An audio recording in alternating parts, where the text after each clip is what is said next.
নমস্কার বন্ধুরা, আমি শিবু মজুমদার। আমার রান্নাঘরে আপনাদের স্বাগত জানাই। এখানে আছে পটল ছুলে নিয়েছি, আরও ছুলতে বাকি আছে, আর দুটো ছুলবো।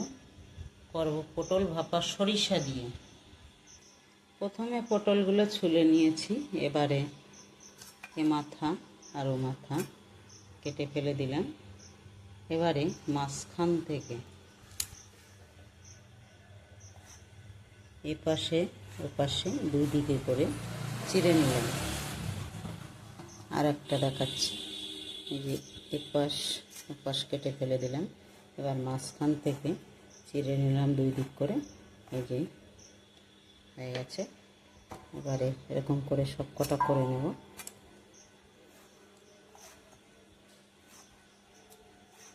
আজকে করব সরিষা দিয়ে পটল ভাপা।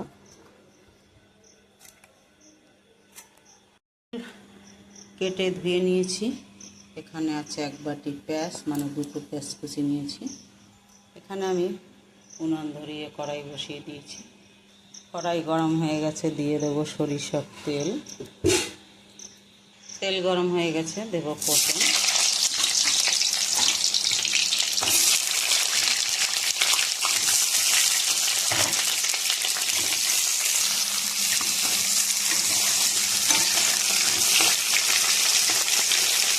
পটলগুলো একটু ভেজে নেব হালকা করে। পটল ভাজা হয়ে গেছে, নামিয়ে নেব।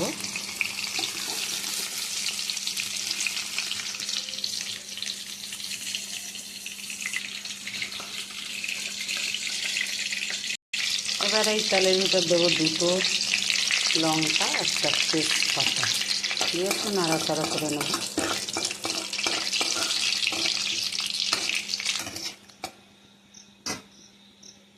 হয়ে গেছে লঙ্কাটা ভাজা। এবারে দেবো কিছুটা পেঁয়াজ, সবটা দেবো না, একটু পেঁয়াজটা ভেজে নেব।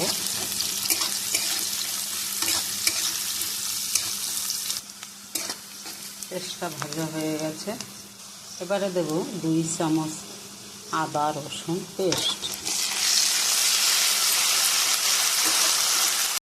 এবারে দেবো পরিমাণ মতো হলুদ।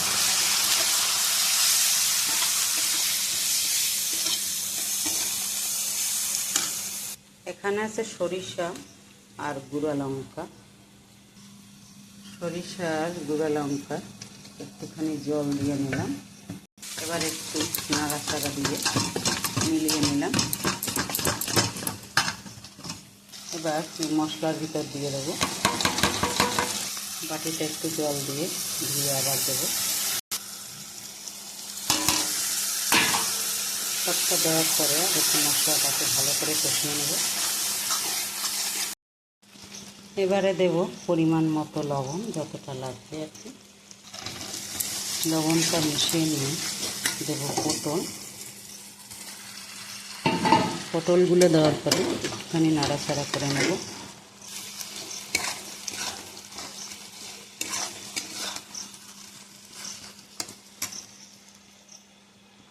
এবারে দেব 1 চামচির মতো সস। একটু নাড়াচাড়া করে নেব। বেশ সুন্দর হয়ে এসছে, দেখো। এবারে সামান্য একটুখানি জল দেব।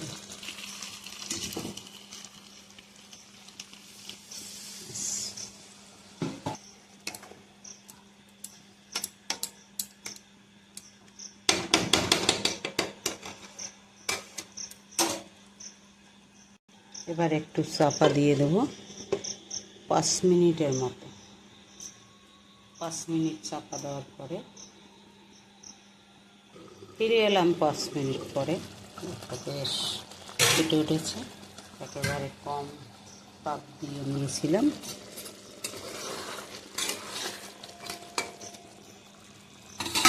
এবার দেব স্বাদ আনার জন্য চিনি। মিষ্টি যারা না খাবেন তাদের দিতে হবে না।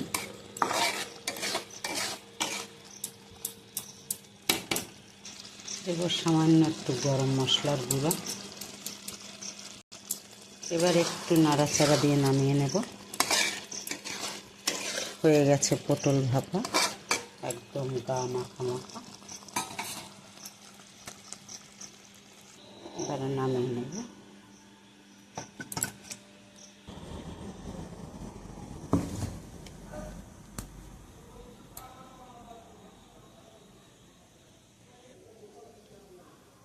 তাহলে বন্ধুরা এইভাবে রান্না করে খান, আশা করি ভালো লাগবে। আজকের মতো এই পর্যন্ত, নমস্কার।